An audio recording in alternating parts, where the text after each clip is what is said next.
Welcome in to the Gaming Discourse. I'm Tyler Frater alongside Richard De La Cruz and Chief Engineer, Lieutenant Commander Connor Frater. Hello. It is Monday, November 14th, 2022. Follow us on Twitter and Facebook at The Gaming Discourse. Go to our YouTube channel, YouTube/Gaming Discourse, where we post videos. Patreon.com/The Gaming Discourse, where you can support us, get access to our Discord server and stuff. Names of the people that are supporting us just scrolled across the screen a couple seconds ago. We have lots of news. We're going to be talking God of War Ragnarok. God of War Ragnarok, which Connor just played a little bit of. Do we have any other games we want to discuss besides God of War Ragnarok? I have a quick conjecture. Yeah, just a quick thing. You abandoned ship on that one. Right. No. So ultimately the game is Genshin Impact, but it's how I played it. I had a guest over for about a week in the house, and I could only like have certain gameplay time. And so I kind of had this idea, like, why don't I give the PS5 remote play a shot? Okay. So I downloaded the app for the phone for PS5 remote play. And I fired it up, and I played Genshin Impact on remote play from my bedroom.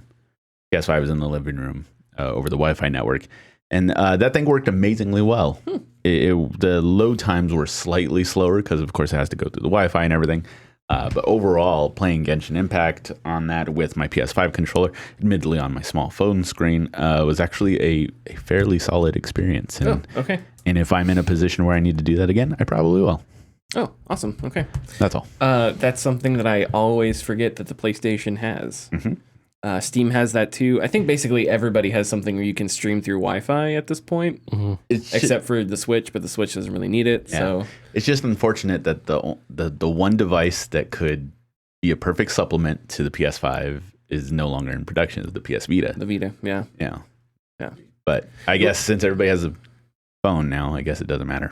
Yeah, that is an interesting. Well, we've talked about the Vita in the past, and the Vita is like Pulp Fiction. Like, there are a ton of people that it's just their favorite thing of all time. Vita means life, you know. And sorry, Ohana means family. I don't know why that you said that. Okay, so let's talk God of War Ragnarok. We won't get into spoilers. We're not. Neither Connor just played like an hour or two. Maybe for like the first hour. Nobody in here is super far into it. No spoilers. So it released. There we go. That's all we can say. All right. So we're not gonna spoil it because no one in here has gone very far into the game. But we will talk about things that happened at the beginning of the game and stuff like that. So quick takeaways, real quick. I don't know if you're feeling this way or you. You didn't play much of the 2018 version though, Connor, correct?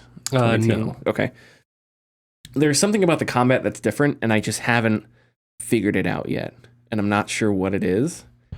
So in God of War 2018, you started with Kratos' axe, and you went until maybe a third of the way through the game till you got the Blades of Chaos, right? Something like that. Just before half, I'd say. Oh, just before half. Okay. I would say. Yeah. But you got a big chunk of the game out of the way before you got the Blades of Chaos, right? And so combat really changed because now you had this brand new dynamic of having a different weapon set with different upgrades, different abilities, stuff like that. And then combat changed because you're switching weapons. You have different runic attacks with the blades and the axe. In Ragnarok, you basically have the blades at the beginning of the game. There's a little intro sequence, but when that intro sequence ends, you have the blades. So that dynamic of having the blades and the axe, where in God of War Ragnarok it was a mid-game thing that changed the dynamic. Here, that dynamic is set, and you're hitting the ground running. Right. So right from the get-go, it's here's the upgrade tree for the blades, here's the upgrade tree for the axe. Start working it into combat, and there are moves right off the bat that I think are more complicated than some of the early moves in God of War 2018. Sure. Like there's the move where you can, when I think each weapon has a move like this, where if you dodge backwards and hit square, Kratos throws the axe and then it comes back to him or something like that. With the blades, he does a little fireball. So there's a bunch of stuff like that. Kratos can charge his axe with ice, and with the fire, he swings it. And then eventually it bursts into flames and it becomes like a big. So there are already degrees of complexity to the combat that get introduced right from the beginning of the game just by nature of having both of these weapons unlocked. And I think that's part of it's not that the combat is bad. It's just I didn't feel like I felt like I'd be an expert at it. And I was like, oh, wait a second, I'm not an expert at this. This is different enough that I have to like reset my brain. And there's new shields too. Yes, there are new shields. So anyway, so that's right off the top. We'll get into other stuff, but that's sort of my right off the top combat take. I'll let you go ahead. I can agree with you a little bit on that. There is something off about it. Not that it's bad. I think it's just something to get used to. Yeah, that's a good way to put it. It's kind of as if, and they have a funny line about it later in the game, but it's kind of as if we are starting with half of the stuff or a portion of the stuff that we had at the end of the last game. Mm-hmm. And so they've kind of picked and choosed what they gave you at the start of this one. So it kind of feels weird to have some things that you're more flexible than you feel you should be at the beginning, but at the same time you feel like you should be super powerful because you had all this stuff at the end of the first game. I think that I think something that I have noticed is that my crutch is no longer there, which is Atreus, and he's not doing as much as he used to in the first game, at least I feel. Okay, yeah. For me, and I remember him being able to maybe he's always been able to shoot 3 arrows, but his support at the start of this game isn't as robust as his support by the end of the first game. Yes, you are correct, I think. And I think that throws me off because there are times where I'm not saying that the combat is difficult in God of War, but I think it is more challenging than the original. This one feels I've died so many times. Yeah. Where it's just like random dudes. Yeah. Those frog things in Sarvelheim. Yes. Like with they shoot spit at Kratos. That's like acidic spit. They have a lot of moves to their disposal. They have a lot of different moves. Yeah. And like a lot of games, there's moves you can't block. There's moves you can block. There's moves that you can, if you block at the right time, you can block them. So there's like a lot of different things there. Correct. But no, yeah, I agree. It definitely feels more difficult. Yeah. And I don't just think that's because the last time I played God of War it was New Game Plus and I had all the abilities and so I was just tearing through enemies. Like this legitimately feels a little more difficult. Yeah. I welcome it because it's not something that I can't overcome, and I already know that when I play these encounters. And if I do get taken down and I restart the checkpoint, usually I have a plan immediately the next time when I go into it, which feels good to implement. But I think that Atreus not being there as much as I felt he was at the end of the first game kind of throws me off as well, because he's not you can upgrade his ability to pull aggro towards him, which funny segue, I forgot to upgrade my skills for like 6 hours in, and I was like, oh, whoa, okay, because I noticed I wasn't leveling up, quote unquote leveling up, but anyways. But yes, I agree with you to some extent. But I think it's mostly just a thing that is there to, once you start to explore the world, of course, you'll get better at it. You'll get used to it. So yeah. And I don't know much about the game. I haven't read reviews. This was a game that I wasn't going to do any of that like research before. I was going to play it no matter what kind of a thing. And some games I will choose to do that. Other games I won't. But apparently it's the game's really big, which is like, that's a commonality now. So it almost feels like I've only scratched the surface, but I'm saying that not really knowing how big the game is. But it does not feel like I have gotten that far into it yet, combat-wise, because like I only have 2 runic attacks, 1 for each weapon. Well, actually 3. This may have been in God of War 2018 as well. Actually, I think it is that Kratos has 2 runic attacks with each weapon, right? And you can only equip certain runic attacks. There's like light runic attacks and heavy runic attacks. So I have 3, but for the axe, I have 2 light attacks, so I can only choose 1 at a time. And I think that may have been the way that the 2018 was. But one major difference, I think this is a major difference, is you don't unlock runic attacks, which I think you did in the first game. In this, you find them, if I remember correctly. When you unlock chests and stuff. Yeah. I am fairly certain that I have found. I don't think I'm wrong. I'm fairly certain that I have found a runic attack in a chest. Yes. Or like Kratos' You other have. ability where it's R1 and X, and he has like in the God of War 2018, the one I used a lot was he did like a zone of healing around him. Like it's not an attack, it's like an alternate ability. So yeah. I found one of those in a chest, and I think in 2018 you just bought them or upgraded them. I don't think you found them in chests and stuff. I could be wrong about that, but I don't recall, but it did feel a little weird finding one in a chest. Yeah, and that makes chests more important because now it's like you don't want to do the I'll come back for it later thing. It's like no, like I want to hit this thing up now. And there are a lot of audio cues. So, Mimir will say like, brother, we don't have the tools for this. And so you have right, or they're telling Atreus you. Atreus will be like, there's a box over there. And Atreus is older now. He's not Mickey Mouse anymore. Yeah, he's not. No. And Kratos would be like, we can't get there, So it's like, okay, I get the hint. But okay, Connor, you said you were liking the combat. Oh, I didn't want to graze over. Oh yeah, I mean, I really have no what's the word I'm looking for? Baseline? Yes, baseline, because I really didn't play too much of God of War 2018. Sure. So I mean, it feels fluid. It feels really. I guess the best way to describe it is fluid. There's not a lot of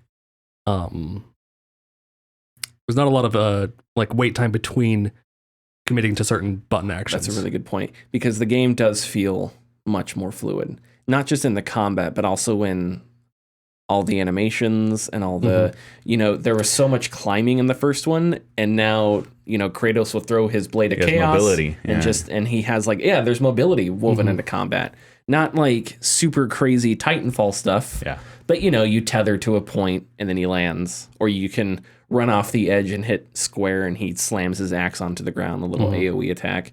So there's a little bit of mobility there that, like, again, as you play the game and there are objects, I don't know if you've seen this, there will be like boulders or pillars with like X next to them, and he'll just pick them up and throw them out of the environment, which is awesome. So it's like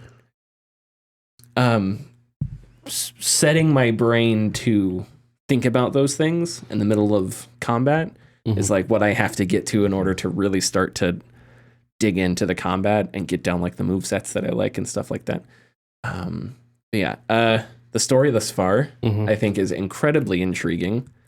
Right off the bat. So in the God of War 2018, there was a lot of buildup, and there was a lot of, there's a lot of really grand moments. You met Jorgenmander, you met Freya, right? Before the game really, quote unquote, like started, where you were out in, what's the realm? Let's kick it down real quick to just the intros. Sure. Okay. Because this one, it follows a similar path of God of War 2018. You have a tutorialized section where it's a lot of the building of the story. This one's a bit more action-packed with... It definitely is, yes. That's a good way to put it. The Raiders. With the Raiders and the chase sequence before. Oh, yes. With Freya. Even like... And I guess the first 5 minutes of the game, you're already in an action scene. Yeah. One point that I will like that I think is a bit funny is they make it a point to show Freya stabbing into... Yes. And then completely fine after that. There's no like wound that he's like tending to or anything like that. Sure. Yeah. It's again video games and whatnot, but I mean, I think there may have been a reason for that. Maybe. I don't know. I felt like it was something that it showed you when it wanted you to see that she stabbed him. I don't know if there's any reason for that. But then it goes to like the father-son moments that you had in God of War 2018, and then it follows a linear path, much like 2018, to a mini boss and then to a god boss. Sure. And it's just the same formula at the start. And I think that's a good, a good method to follow for these games, just to, not re-tutorialize, but just to help yourself refamiliarize with how the game is set up, how the game's going to be played, and what to expect in arenas. I think it's a really good way to introduce what they've been up against, that they've been surviving for this whole time. Yeah. Especially that Freya comes right after him. And it's like, oh, damn, if they are off the grid or out of their protection circle, they better be ready because she's on the hunt. And I love her new design. I love her, how the eyeshadow is sort of gone down her cheeks. Yeah. I don't know if you remember Batman Arkham City, but at the end of Arkham City, there's a DLC where you track down Harley Quinn. Spoiler alert for Arkham City, something happens to the Joker, and Harley Quinn has the same kind of makeup. So anyway, I thought that redesign for her character, and it's really interesting to see her character like that because she was so, in the first game, serene. Yeah. She lived in a garden and a turtle, which is a slow moving animal, right? She was one with nature. She knew that hog's name that Atreus shot, she was very serene and sort of whimsical. And in this one, it's just straight to, I'm going to kill Kratos. And that's kind of crazy. And it's really cool to see that. Do we want to talk about Thor and Odin? Yes. Yeah. And I know when they did like art reveals and everything of Thor, there was people upset about the description or how Thor was portrayed. Yeah, his stature. Which this is how Thor is portrayed in the sagas. I'm sorry, he's not an Australian beefcake. He is a world's strongest man competitor. He is all core strength, and he's an alcoholic, so he's going to have a beer gut. I'm sorry. Yeah. This is what the peak performance of male looks like. Get over it. I didn't understand that backlash. It's because people were expecting... There's more than one. It's because people have gotten used to an idea of what Thor is because of the Marvel movies. I guess. So then we're going to be, actual Thor, not... actual sagas Thor, not comic books Thor. Yeah. So people were upset that they weren't getting, a hunky beefcake god of war or god of thunder. It just doesn't. Yeah, it's just like it's ridiculous. There's more than one type of body type for a very strong man. Not a single offensive lineman in the NFL has six pack. They have them. It's just underneath a lot. It's like I don't know. Anyway, it's the world's strongest man. It's exactly what I saw when you see him. Like he looks like he could punch a hole through a planet. Like if you look at like the world's strongest man competitions. That's what you're going to see there. They don't look like Chris Hemsworth. No, it is all core strength than it is a barrel chest. Yeah, exactly. I'm very glad that Thor is as calm as he is. I mean, he does have his outburst moments, but he very much is someone besides his sons from the first game. Yeah, is very intelligent and very, very kind of methodical in like what he says. And I love that. I love their approach to him as a character so far, because this is we're very early on, but I'm absolutely having a blast with the initial encounter conversation that is between him and Kratos. Is very, very enthralling, especially of course when Odin gets introduced, and then that blew open a whole new door like for intrigue for me, because once again it's another characterization that people probably may have a preconceived notion of, and then they see who Odin is, and with as old as he is, you expect someone maybe along the same signs of or lines of Thor, like a bigger guy, older man, but no, he's very svelte, very commanding with his soft voice. And the way he moves and the way he speaks is also very interesting. I use the phrase like a conniving CEO, like a very, very silver-tongued CEO. You use something different, but I like agree a mob boss. I agree with you as well. Kind of like in The Godfather, kind of like right. And both of them. I mean, looking up both Ryan Hurst is Thor, who was oh my god, Opie, I know the voice. Opie and Sons of Anarchy. Okay, I don't. Is that his name? Opie? I think so. And then I forgot who plays Odin, but he is someone you see his face and you know him as an actor. He's in The West Wing. He was one of the, what else is he in?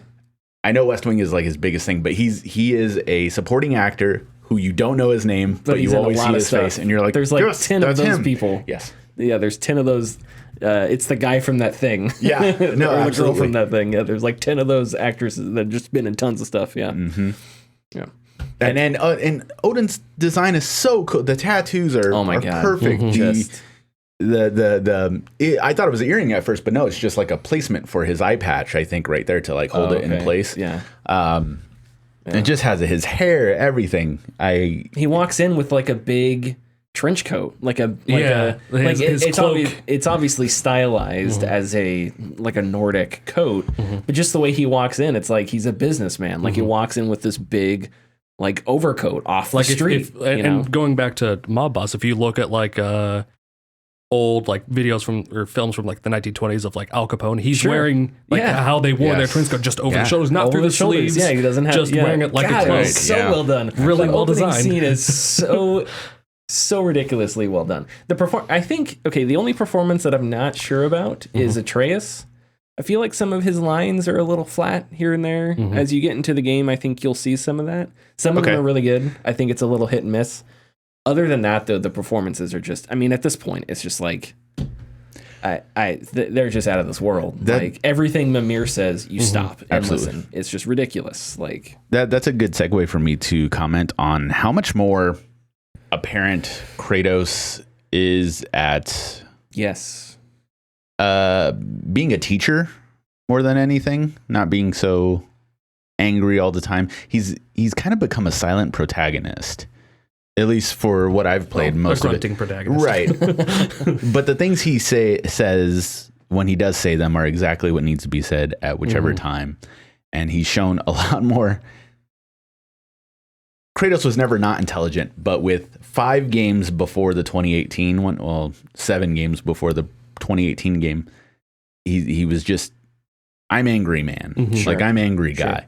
God of War, the initial one, he had that anger still held on a little bit, but he was very intelligent. Now it's just he is trying to. From the ending of the last game, we now know what his possible fate is, and now he's actually trying to give his information He's to trying Atreus. to escape his past and hold off his future. Yeah. Which, by the way, was that not foreshadowed at the very beginning of the game?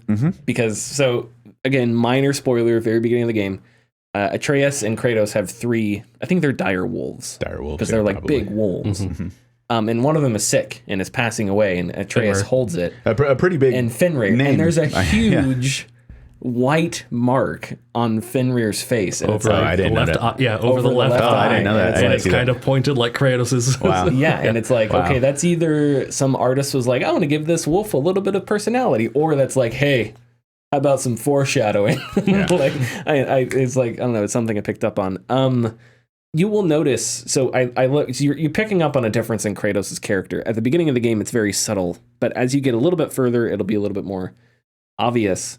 But Kratos is more trusting now, not just towards Atreus, but you will see him act differently toward Mimir too. Oh yes, no, there have been. He and Mimir, like in the first game, Mimir called him brother. He would call Mimir head. Head, shut up, head. Yeah. Right. And this one, I think, and if you read the journal, some of the journal is written from Kratos' perspective. Very cool. Which I think in the first game it was all Atreus. I don't remember if any of it was Kratos, but in this one, some of it is Kratos' perspective, and his opinion on Mimir has gone from, this annoying nuisance to an actual a brother, a comrade, he calls him that brother. he respects, and So I think that's a really interesting way of, I don't know, introducing a bit of showing that this guy has come to trust these people, and that maybe he's realized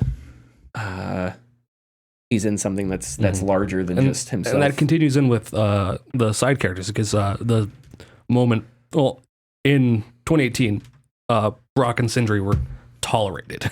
Yeah, that is true. They were just doing their job, and Kratos just expected them to do their job. Right, yeah. Their introduction, he is interacting with them immediately, and not in a, they're here, gotta deal with them, as in, we need to do something. There's always a little bit of that, because it's Kratos. Yeah. But it's definitely nowhere near. But there's more of a sense of what you're saying, trust and urgency in the situation. Sure. Right. Yeah. And that makes it a slightly disappointing that you have not done the quest that I did. Oh, I need to. I know. I can't believe I missed it. Because there is actually a very good point of friction between Mimir and Kratos in that singular side mission. It's something that Mimir did in the past that Kratos finds out, and that causes like a very small conversation. I think we do, because that was the furnaces. That was in the furnaces, yeah. Because Mimir, we won't say specifically what happened, but Mimir was put into a position by Odin where he had to essentially make an impossible decision, and people now dislike him for that. Is that sort of the same? No, this is different. Oh, different thing. Okay. Well, so because the side mission takes place in the around area that side mission. There's two different side missions. Okay. It's a side mission within a side mission. It's a very big creature that you can't miss. Okay. Well, I missed it. Apparently, well, you did. I guess I'm going back to the Dwarven land. So there's a very big point of friction between them, but it's settled by the end of it, and they kind of both understand each other a little more, and it's wonderful. Oh, I can't wait. Awesome. But what Connor brought up a very good point earlier. Oh yes, with Brock and Sindri, I was really like I kind of like stopped for a second, because when you go back to them and then start to find out how to equip your stuff. When I leveled up some items, Sindri basically gave me a warning about, try not to, do whatever, this and that. And Kratos just goes, thank you. And I'm like, what? like he literally says thank you to Sindri. I'm just, whoa. So it just really took me back. What is this? Character development? Yeah. Yeah. There's a moment where Sindri says like, what happened to the rest of the armor I made you? And Kratos just goes, I used it. Yeah. That was great. I'm really I also know there's transmog, which I haven't unlocked yet. I assume that's unlocked relatively early, because I feel it would have to be. It would be confusing if it was a late game thing, because that would kind of suck. But I guess we'll see. But yeah, I feel like I still haven't got to the point where, because in 2018, after you met Jorgenmander and you were in, what's the main area called?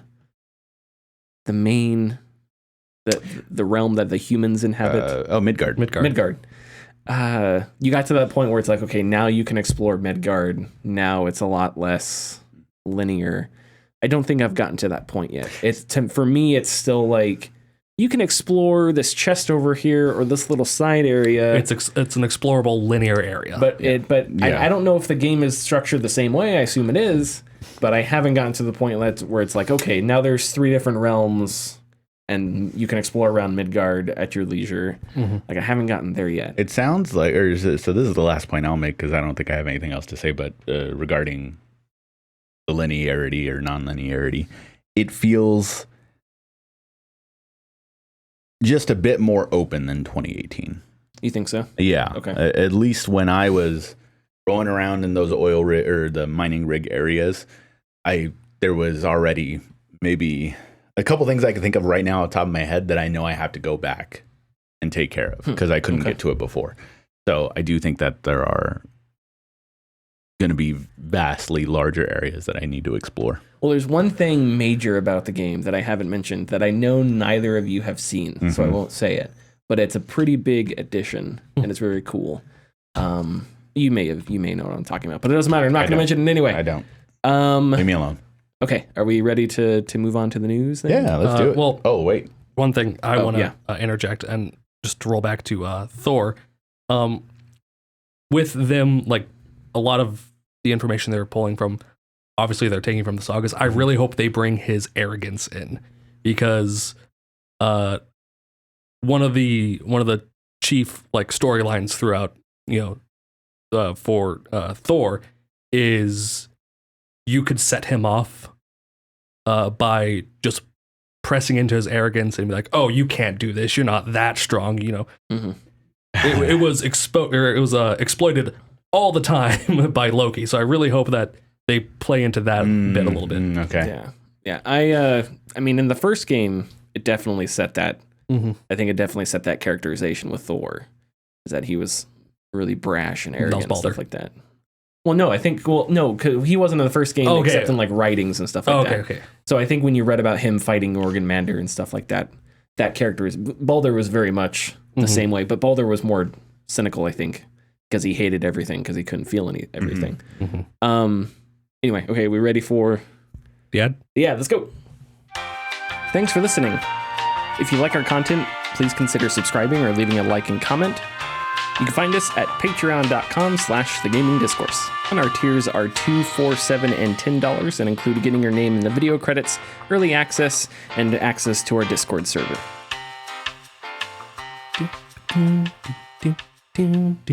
Meta has fired 1,000 employees. 11,000 employees. What did I say? You said 1,000. 11,000. 11,000 employees.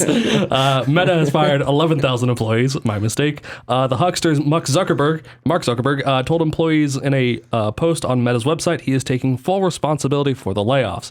Quote, at the start of COVID, the world rapidly moved online and a surge of e-commerce led to outsized revenue growth. Many people predicted this would be a permanent acceleration that would continue even after the pandemic ended. I did too. So I made the decision to significantly increase our investments. Unfortunately, this did not play out the way I expected. Not only has online commerce returned to prior trends, but the macroeconomic downturn, increased competition, and ad signal loss have caused our revenue to be much lower than I expected. I got this wrong, and I take responsibility for that. First off, that last line, I got this wrong, and I take responsibility for that. No, you are not. 11,000 employees are taking responsibility for it. There you go. We got one more note. Business Insider reported that in October, Meta spent $15 billion on its metaverse project. So Facebook, Meta, whatever, encompasses a lot of different things. I was reading about the stuff the company is doing.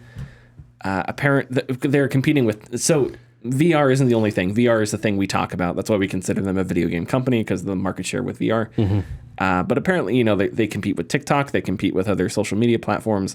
Apparently, they had something called Lasso, which I don't know what it was, but it was the third best lasso in the world behind actual lassos and Ted Lasso. So like whatever it wasn't even the best thing called Lasso. But I think just so. There's a lot of stuff going on at Facebook, and I think it's important to state that there's more than just gaming and VR. But there's a lot of things that bother me about this. And Rich, I'm not trying to toot my own horn, because I think it's obvious. I thought it was obvious. I didn't think it was like a galaxy brain level opinion. But when I almost made Richard do a spit take there. Space. What a concept. What a concept. When the pandemic was going on, and revenues were really high, and we did MPDs. Do you remember what I said about those numbers? It's not gonna last. It was, do any of these CEOs and executives understand that these trends will not continue? So if you tell shareholders, or if you make plans based on the numbers you were getting over the summer of 2020, you're going to be disappointed, because those numbers will not stay the same. There may be little tiny upticks because people that didn't play video games may have gotten into video games and continued. So there may have been that new monetization, new market. But the massive upturn was not going to last. Right. And it's really annoying that, like, there's these people in positions of power know the business way better than I do. So it's infuriating when something so obvious is completely missed. And there are real world results for that, and I just don't understand, and anyway, so that's problem number one. I just don't know how they miss it, and I also don't know, and you know what, this is nothing new, but I don't know why they need the metaverse. I don't understand any of that. None of it makes sense to me. I understand what they want to do, but I think it's just weird social media bullshit. And I'm gonna fall back on what I've said before. And I think what makes me the most annoyed at Facebook, at Meta with VR, is that VR is in its infancy right now. And all it takes to make one of the best VR games ever made is take Resident Evil 4 and do a VR remake. And it blows your goddamn mind. And so there's so much potential there, and there's so much untapped potential because a lot of the people making VR games are smaller developers, so they can't make experiences that are going to blow your mind. They make little tiny things that are really good. So when a company as big as Meta has a market share as big as they do in VR, and they're completely dropping the ball left and right, it's frustrating not only because they're a video game company that doesn't know what they're doing, but also because the market they're doing it in, VR, is ripe for someone to come along and innovate and make new stuff and blow the doors open. But they're not doing that because they'd rather make $1,500 headsets that are marketed toward professionals for some reason, and metaverse, which nobody wants, and they base future projections off of a pandemic that is not, that those projections everyone knows will not last, and those things are just, they make me mad. Connor, you had a note in here, it looks like. Oh no, that was just something for us, but it was like Meta fires 11,000 employees, or out of touch CEO thinks people want to attend meetings as an armless, legless, shitty looking cartoon and is very wrong. Yeah, okay, well there you go. Yeah, and VR is interesting because I very much enjoy VR. I think everyone should at least experience VR, but VR is absolutely not for everyone. Sure. There's still lots of issues with motion sickness, locomotion issues, stuff like that. And you can't necessarily force this thing, which is what Facebook keeps trying to do with Horizon Worlds or whatever, or Metaverse. They keep trying to force this thing. And we all know, however many times this has happened in the last couple of years we've been doing this, forcing things into, an infantile environment is not going to work, because it's just not going to be accepted, especially when we keep bringing up at least 3 other examples of people who have been doing it for years and doing it better. Even PlayStation did it better with PlayStation Home on PS3 for, before they shut that down, but, Second Life and all that. But it's very frustrating to see that when you make the point of the trends not lasting, it's very frustrating seeing these articles of like, target revenue is down 90%. And it's like, well, no, it's not down 90%. It's back to where it was. You idiots. Like, there was a bubble that formed right. because of a pandemic. And you understand that millions of people were depressed and they wanted to put their money somewhere else to not think about the depression. And this is, and I don't want to play devil. I mean, there is an economic downturn. Yes. And part of that is Ukraine. There's all kinds of stuff going on. I don't even know what's happening in the UK right now. Apparently they don't have a prime minister or something. You better not look up what's going on in Iran. So. Yeah, I know. There's all kinds of stuff going on, which leads to all kinds of it, because, the world economy we just made up, and it's a horrible idea, but we're sticking to it for now. So I don't want to sit here and say that, that all these companies and missing projections and stuff like that is as simple as they looked at the pandemic and said, this is going to be how it is for the rest of our lives. And it turned out to be untrue. But this is explicitly what that is, because he says so, which is doubly frustrating. You said something that brought something into, yes, you did. That brought something into my head. Oh, so, okay. What's even more confusing about Horizon Worlds is there's going to be a desktop version. So It's like you're spending so much money on VR, and you're not even gonna, like, you're spending so much money on VR and you're gonna exit it with a desktop version. So at that point, it's just Second Life, you know? Yeah. I'm pretty sure Second Life doesn't have it, but like the only thing that made Horizon Worlds, I think, substantially different was that they had their own headset. So it was like a VR first thing, but that's not anymore. So I think it's even more useless at this point, because if you're not developing for VR specifically, then how is it going to be any different from so many other MMO life things, right? Not to say that those things are bad. And then even then, to derive from it further, if you have that, why not just use Zoom? Right. Yeah. The other thing that's easy and free and already established. Because the whole thing behind having that headset on is that you can wave your hand at people and you can point and you can do high fives and shit like that, which is cool. But like you introduce that, you can be yourself, and then how long is it until like you can come to this meeting, but you got a business and tie, like virtual business and tie. And like how long till that happens, and then it's just we're right back to square one. And that's the accessibility thing, and that's why the new headset doesn't. I don't think anyone quite understands the new headset and how much it costs and stuff like that. I always think of this commercial. There's a commercial for the new headset where there's a musician and she's in a recording session and she's at a keyboard and she plays something and she has the new headset on and she doesn't like it. And then up comes the UI for the audio stuff. And she's like grabbing different sliders and like tweaking the audio. And she's like, okay, let's try this. And I'm like, are you okay? That's not, I've used VR. That's not how it works. So, I mean, I'm sure it could work that way. Yes. But there are so many barriers to that.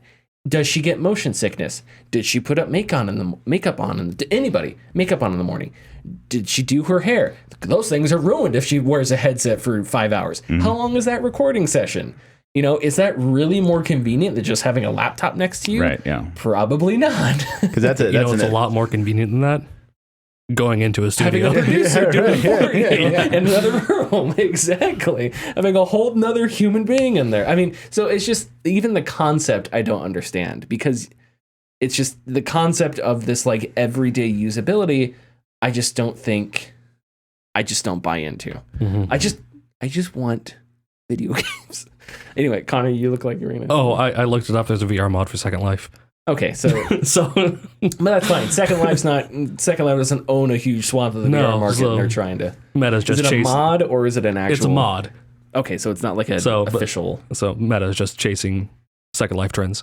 Sure, definitely, sure.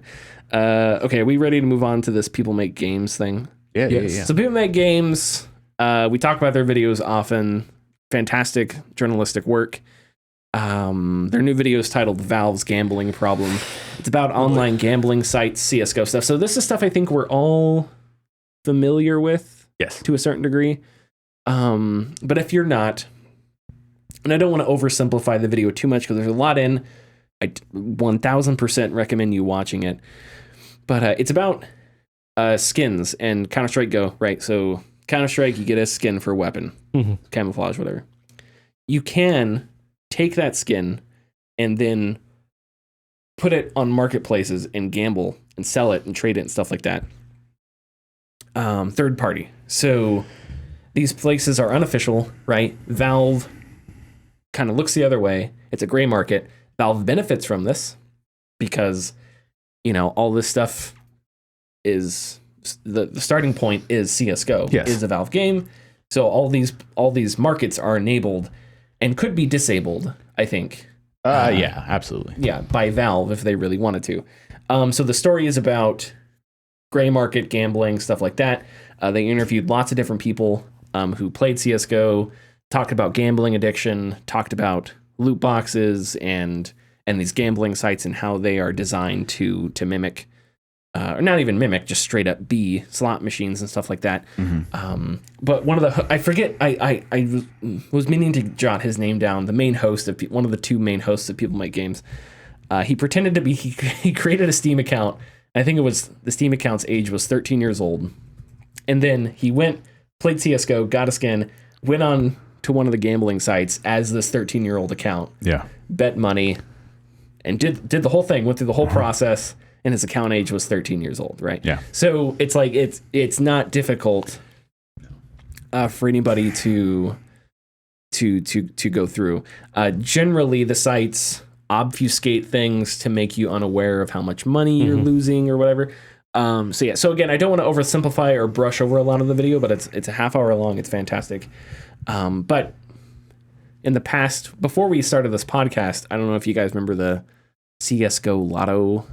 Yes, yeah. From last year, I think we talked about it. Oh, this was a long time ago. This was like 2015. We talked about a gambling news story. I think it was like last year or 2 years ago. It may have been similar. But essentially it was two streamers that owned a gambling site. I do remember this. They didn't disclose that they own the The gambling lawyer said site. it was never a gambling site. And then disclose that it was a gambling site, and then they streamed themselves winning like crazy. Yeah, Whoa! yeah. And then it came out, oh, by the way, they own that site. So, hey, check it out. Okay, do we have general... I have a lot of thoughts about Valve and stuff like that, but do we have general thoughts on the video or anything? Go ahead. Go. You. Me? Yeah. Oh, Unless, okay. Richard. It sucks being in something called a gray area or gray market, because it just it allows so much brushing off of the actual issue. And in Valve's case, we should probably look at them with a more critical eye, because CSGO is their property, you know, it's been their property, but because, like you said earlier, they are not directly involved in this stuff, because you have to go to other websites. That ensures they get some of that money back, because whatever money gets made there is definitely going to come back around to CSGO. Yeah, whether it's through just boom, boom, boom, boom. streamers Yeah. saying playing the game or whatever. Yeah, there's So as much as we want them to shut this down, why would they? Because they're making a ton of money off of it. Exactly, they're making a ton of money off of it. And what is, you know, a 16-year-old's paycheck compared to how much money they'll get recurringly off of their, you know, sure, and that's what gets off you of hooked, their- right? Yep, that's Is what gets you $1,000 is a lot of money to anybody, but to a 16-year-old, $1,000 is an astronomical amount of money. Yeah. So if and you did that especially if they're living with their parents, not Yeah. doing anything, you know, it's, Sure. get them while they're young. according to the CSGO sites, because apparently they don't care about the age. So they interviewed a few Valve employees, and apparently they're going to do another video about Valve specifically. Valve, you know, has this mystique around it, has this mystery around it. I've always wanted to say this, but I wasn't 100% sure if I'd be right or if I'd be mischaracterizing. But I've always thought Valve had a very libertarian. Like the word in my head was libertarian, a very libertarian way of managing Valve, right? Because they're so hands off, they're so loosey goosey with quality control. You know, the thing we did talk about on the show a few years ago was the rape simulation game, or the rape fantasy game that was on Steam, you know, and Valve was hesitant to discuss that, right? So there are elements of like freedom of speech and censorship and blah blah blah. But one of the former employees at the interview in the video says specifically Valve is a very libertarian company, right? Whether or not that means they're necessarily politically libertarian, I don't know, but just the philosophy of hands off, everyone's entitled to do what you want to do, whatever. But that's created a lot of problems because Valve, I think, has, but with their inaction, has created a lot of bad user experiences. Whether we're talking Steam Greenlight, whether we're talking Steam Direct or whatever was the next one after that, whether we're talking the kinds of games that can get onto Steam, lots of hate speech and stuff like that, which some of them do get taken down. It's not all. Whether we're talking about this kind of thing, CSGO betting, which has been going on forever. It's been going on since 2010. And something, a credit to you, is in this video, they point out how these skins are similar to NFTs, just without blockchains. Yeah. And I was like, that's what Richard was saying 2 years ago when we first were talking about NFTs. It was like, well, Valve did this in 2010. It's just that they're not NFTs, that they're not on a blockchain, but the essentially it's the same process, which it is, but it's not the same technology. But I think it's the same worthiness and ethics are behind it, which is not a whole lot. Valve benefits from people growing up with them, because if Valve did what they did with Half-Life 2 and Steam today, and let's say today there was no Steam and PC was just you buy games wherever, you launch them through the EXE, through the websites, or whatever. There'd be an uproar, I think, if Valve tried to curtail this. Yeah. But they did it in 2003 or 2004, and video games were a much smaller thing. PC games were a much smaller thing. Still huge, smaller. Yeah. But much smaller than they are now. And so people like me, our first experience playing PC games mostly was Valve. Now, I still remember the days when you get home with a box and a CD and you have to put 3 CDs. I remember my first experience with the PC game is Rome Total War. So sure. And I still have the discs. Yeah, and you'd actually have. So I guess maybe we were a little bit before that. But anybody who is 15 now and got into PC gaming, Steam is inescapable. Steam. Yeah. It's inescapable. Yeah.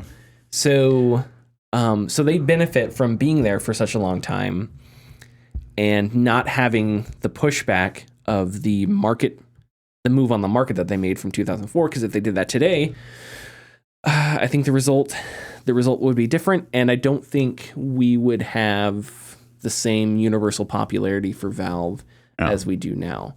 My opinion on Valve is incredibly mixed. I think we're on one hand, we're lucky because if there were a bunch of crypto bros at Valve, PC gaming would be like down the toilet right now. But at the same time, they are so hands off that they have created a lot of toxicity, or allowed a lot of toxicity and a lot of destructive environments. And I don't think you should do that. And that's why I always had a little bit of a soft spot for Epic. Because while Tim Sweeney says a lot of ridiculous stuff and eye-rolling stuff, I think Tim Sweeney came out swinging because, well, I mean, because what, from his perspective, what Valve's doing isn't fair, and they have the, and he wanted to even out the table. And I think, well, I wasn't a fan of how they did it, and I wasn't a fan of some of the other stuff that they did. I think that baseline philosophy I was okay with, and I wasn't a fan of the outrage, because I think some of the outrage was just, this is a new thing and I don't like it. You know? Right, exactly. So really good video. If you ever wonder how much of the industry is just microtransactions, A ton of it. how Large terrifying majority that of is. it. Yeah. No, if you sit there and actually look at it, it's a huge amount. But going back to the point that you brought up earlier, people grew up with it. And so that's it. So if I was, excuse me, if I was born, let's say 97, 98. Sure. Okay. And then I'm like 13 when CSGO comes out. What was that, 2009, 2010? We'll say around there. Whatever. That system was already introduced at that point. Yep. 2010. Yep. So to you, it's always been like that. So it's no problem. Same with microtransactions now. Same with whatever NBA 2K is doing, whatever EA is doing with Apex Legends, all the free-to-play games, phone games, Sure. That's the way it is. And so that's life now. And as generations go on, the next generation, there's more of them than there are us. So it's just, weird-ass Ouroboros. But so I think that's just partially the reason why, unfortunately, we'll never get rid of this system because, that's by and large what it is. But thankfully, there are some instances to where people, make a ruckus. The most recent being the Overwatch, Battle Pass. However, the ones making the ruckus aren't enough to combat the Twitch streamers and stuff who get donated all this money to spend $10,000 to buy every skin, like in the, and fund that terrible, terrible economy. But it also sucks because I'm thinking about it right now, going back to a different point. Is Valve being a bit monopolistic on this? Because I can only think of 3 things on Steam that do either what CSGO does or something similar. That's CSGO, Team Fortress 2, the trading cards. Although you can't spend money on trading cards, you have to earn those by actually playing games. But you can make money off them. Yeah, there's all kinds of spammy ways that people will. Yes, right. So, but beyond those 3, is there anything else? Oh, well, yeah, there are other games. Rust Rust is one? Okay. Rust has ways of doing it. Tarkov, maybe? Does Tarkov have something like that? I don't know, but Tarkov's not on Steam, I don't think. Oh, is it not? I don't think it is. I think Tarkov is still its own independent thing with its own independent launcher. So there are still places around PC gaming with independent launchers and stuff. It's just nowhere near as prevalent. But yeah, one thing that if whether or not Valve effectively has a monopoly on this, I don't think so. But I think they definitely have a huge proportion of it, because CS:GO and Dota are arguably the two most popular PC games in the world, maybe outside of China. I mean, in the US, yes. Yeah. North America, yes. There's probably games in China that are more popular in that market, but North America, I think CS:GO and Dota are maybe the two most popular games on PC. Right. Fortnite, Minecraft, those may compete, but those have markets on like consoles and stuff like that. So we're talking about, I want to say last year, EA made like something like $1 billion off of loot boxes from FIFA. Bastards. Right? FIFA and Madden and a couple sports games. Yeah. That may be way more than they actually did, but I think that's the number. They made a ton, right?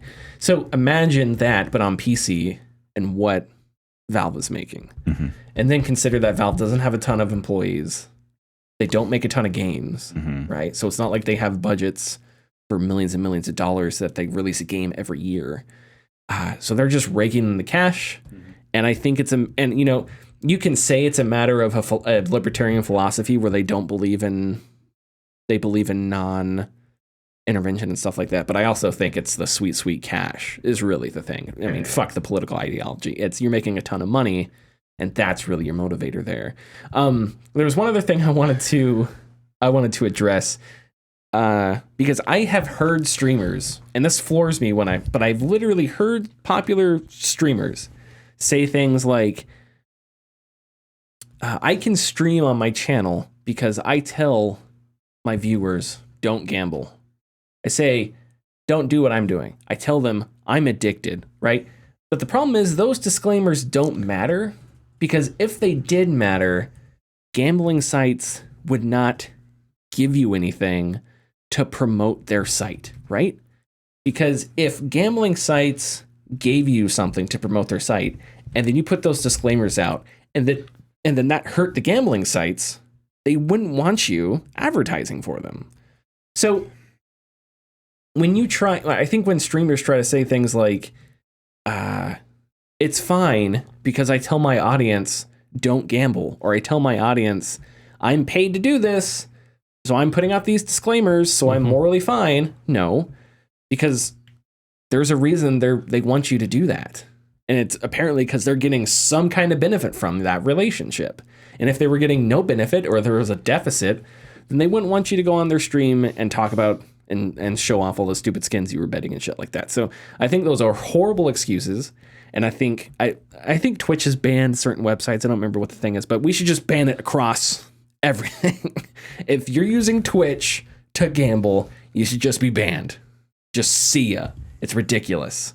Please just play a game, read a book on stream. I don't know, but do something else, because it's just such a horrible thing to do, especially with audiences that are so incredibly young, and Twitch is young. Games are young, and Steam is young. Anyway, yeah, I just want to counterpoint to that. I think it's, if they say, don't do gambling, I'm addicted to gambling, they're fine, because, you remember Jackass at the start of it, don't recreate this. We never had stories like Kansas teen hurt after Jackass stunt, teen dies in Jackass stunt, 10 teenagers who were injured mimicking Jackass. If you say don't do this, it doesn't. It's protection from liability more than anything else. But them using that as some kind of moral, as a moral getaway cushion is terrible. Is horrible. Yeah. And I don't know. Yeah. There are sites that cover streamers and stuff like that, but I think, and one of the problems are, what is a streamer? A streamer is just some jabroni who has a camera and a computer, so that's me, right? So these people are not people in positions of power. So when you're reporting on somebody, when you're a journalist and somebody's doing something wrong, you have to consider, okay, what kind of power does this person have, right? So it's like, if you find out that a janitor is stealing from the office, it's like, okay, am I really going to put that on the cover of the New York Times? No, because this person isn't in some huge position of power. Sure, what they're doing is illegal. Yeah. But it's not like there's a ton of victims. However, if the CEO is stealing and, taking money out of the retirement fund. That's different, right? So streamers, I think, is tough because they're just people. They don't all have huge followings, but at the same time, they're doing something so unethical that it's like it makes that formula complicated, because then all of a sudden the janitor is doing something that's close to the CEO. Yeah. So it's like, what do you do then? Do you report on it? Do you do some huge story? Do you use real names? That's what makes it complicated. And maybe there needs to be more of that. Maybe there needs to be more of a willingness to drop the bullshit and say, hey, we're going to do a story about Twitch and gambling, which there have been a few. And here are the real names of all these streamers. And here's what they do. And here's their audiences. And sure, this stream only has 10,000 subscribers. I don't give a shit. Here's their numbers. Here's the, and really bring in the hammer. Because tech companies will be slow to do it. Yeah. Because they're making money, just like Valve. Mm-hmm. Anyway, are we ready for tidbits? Yeah. A man discusses the news, but not like the big news, the little news. Little bit. This is the tidbits. I got tidbits and NPDs. Hey! But tidbits are quick. So, Mortal Kombat backwards compatibility is a possibility. Mortal Kombat co-creator Ed Boon held a Ask Me Anything Twitter thread. And during it, somebody asked about Mortal Kombat 9 backwards compatibility, to which Boone said they're, quote, looking into it.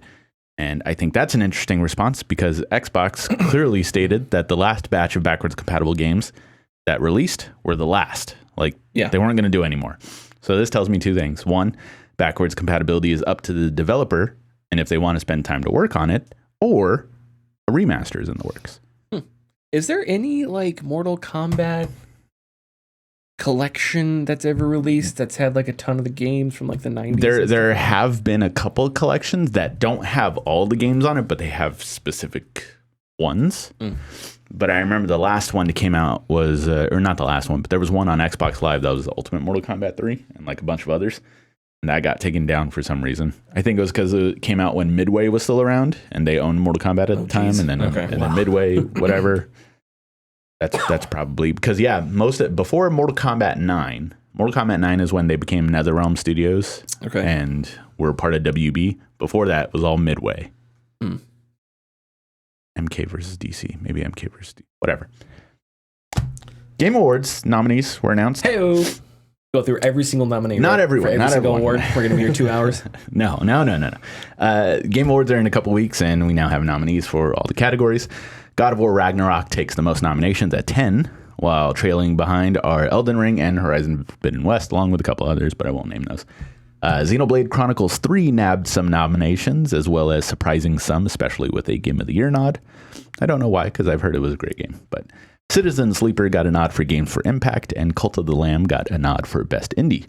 Of all the nominations, however, one of the most head-scratching nods, at least for me, has to be for Sifu, which is in the Best Fighting Game category. Oh, and yeah. I don't care what you say. Sifu's not a fighting game. Yeah, I haven't played it, but it's not like a two opponents on a screen. No, it's a single player, third-person combat, right? Yeah, third-person action game. Weird. Okay. Video Game Awards will air on December 8th. There needs to be, that Key and Peele sketch about the players, Hugo McCrugelberry, that thing. There could be a sketch like that where it's Jeff Keighley and he's named Esports Player of the Year, Trevor Freezy McHuggins, and just random Jack Hot Wheels McGee, just completely made up names. Jeff Hot Streamer 69 Wilson. I feel like you could do a funny sketch, and it's just because none of these esports guys I've heard of. I'm sure they're all amazing, but it is interesting though, because he yesterday before they announced them, he was hey, just to let you know, these are all decided by 100 different outlets. And it's well, how many outlets decided that Sifu was a fighting game? That is weird. It's very weird. And there's no. Here's the thing. Probably only one decided it was a fighting game. The other one's probably didn't even answer. So it was decided by 100 probably unanimously. And then there's best content creator, which I get because that goes in line with esports kind of, or streamers. But one of the nominees was for I can never say his name right, but Nebel from Twitter. Oh yeah. Which I followed him before he stopped posting on Twitter, but he didn't create any content. He just he was just like an RSS feed for like news. Is that? Oh, really? Yeah, like he would just post news of like things that would happen. Are you ready for him to win? He's probably going to, because he's a martyr now, essentially. Like he's was like, bye, I'm leaving Twitter because I'm not making enough. Like, don't worry, guys, we'll win content creator of the year. And then people like Soon He Legend get overlooked. Like Soon He Legend's incredible. He works for Gorilla now, but he would do his own gameplays and create small GIFs of those gameplays, and he's very good at the games he plays. And they were just really cool because they would be very flashy, and he would do custom like camera angles and stuff. Anyways, on to the NPDs. Well, I got one too. What's that? Oh, nice. A quote-unquote verified Nintendo of America account tweeted out an image of Mario flipping off Twitter. I personally am not 100% convinced that it wasn't some Nintendo of America exec just tweeting this out because of how they treat their, contract workers. That's some real 4D chess. Doug Bowser sent down going, here's what I'm going to do.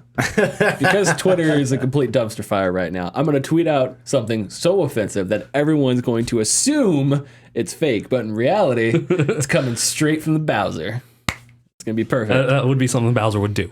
Maybe. Also, a verified Valve account tweeted, we are excited to unveil Ricochet Neon Prime, our next competitive platform, this Thursday at 10 a.m. Pacific time. Can't wait to see you all on the grid. The best one was the insulin one. Oh, sorry. Well, the insulin one, that stuff's sad. Yeah, it's sad, like, but it was incredible. Hold on, there was one I saw. I need to find it on my phone. Was it about the releasing Half-Life 3? No, here's what it is. Okay, I'm going to read this word for word. It's going to sound like I'm mispronouncing, but it's not. This one made me... Not a lot of memes make me literally lol. This made me literally lol. How you said that. So it was Valve Software with the blue check mark. Hello, it me, Volve, spelled Volve, and I am here to announce Half Guy 3 out tomorrow, in parentheses real, in parentheses not fake. Yeah. For whatever reason, I just imagine Half Guy 3 is like a third person, you're just a normal dude, just walking around, just doing whatever, you go to the grocery store, you have to drop by the bank to deposit some cash, just super boring shit, Anyway, are we ready for tidbits? Yeah. Okay. Well, NPDs. NPDs. Yeah, I'm sorry. Yeah. Consumer spending on video game content, hardware, and accessories totaled $4.3 billion during the month of October of 2022, flat when compared to a year ago. October growth in digital sales and subscriptions for consoles and PC video game content, driven in large part by the release of Call of Duty Modern Warfare 2, was offset by declines in mobile content and hardware. Year-to-date spending has fallen 7% compared to this point in 2021 at $42.7 billion. Dollar sales of video game hardware fell 10% in October when compared to a year ago to $424 million. Double-digit percentage dollar sales growth for both PS5 and Xbox Series consoles was offset by declines on other platforms. PS5 was the best-selling video game hardware of October in both unit and dollar sales, while the Xbox Series consoles ranked second across both measures. October video game content sales grew 2% versus year average to $3.7 billion. Double-digit percentage growth in console and PC content spending was driven by the launch of Call of Duty Modern Warfare 2 in the October tracking period. Compared to Call of Duty Vanguards in November 2021, 8 of the top 20 best-selling premium games of October 22 were new releases, including Gotham Knights, which ranked second in October while debuting as the 14th best-selling game of 2022 year-to-date. And lastly, accessory spending in October declined in 8% when compared to a year ago to $148 million. The PS5 DualSense wireless controller Midnight Black was the best-selling accessory of October in dollar sales. Matt Piscatella on Twitter. Not for very longer, unfortunately. Oh, why? What's going on? Because Twitter. Oh, wait, that's right. That's right. Who knows where you got those numbers from? It could have been Mario. Well, yeah, no, he gave those numbers, but he did warn that I think next month or January's month is going to be an actual press release from them. Oh, no, it's not fun. Yeah, it's not going to be on Twitter. We still got to get him on the show somehow. Well, I mean, yeah. I mean, it's impossible. Twitter's not there, so the world ends. Shit. Next, do you think next month it's gonna all be like God of War? God of War Ragnarok next week. No, absolutely. God of War Ragnarok. Yeah. I'm gonna admit something. God of War whack this rock. Boy. I'm gonna admit something that I think is kind of silly now that I see the results. You hate Halo. No. But brave of you. I thought maybe God of War Ragnarok was gonna slightly not perform great, because I thought maybe there's gonna be a ton of people that would rather wait to get the PS5. Right. I think I'm a bajillion% wrong. I never said that opinion out loud until now, so I wasn't confident in it, but I was like, I wonder if God of War, and then of course the day after God of War, there's stories like God of War Ragnarok setting the world on fire. So I was like, oh well. I think those who want to grab it on like PS4, PS5 still are at least in the know when it comes to performance of the game to an extent. Sure. Also, I think it helps that God of War 2018, 4 years ago, still is a damn good looking game. It is. Yeah. And so I think if people assume they're going to get at least the same quality, they'd be fine with it. Okay. I would agree with you. They don't. Follow us on Twitter and Facebook at The Gaming Discourse. Go to our YouTube channel, YouTube/Gaming Discourse, Patreon.com/The Gaming Discourse. We'll see you next week. Bye-bye. Bye.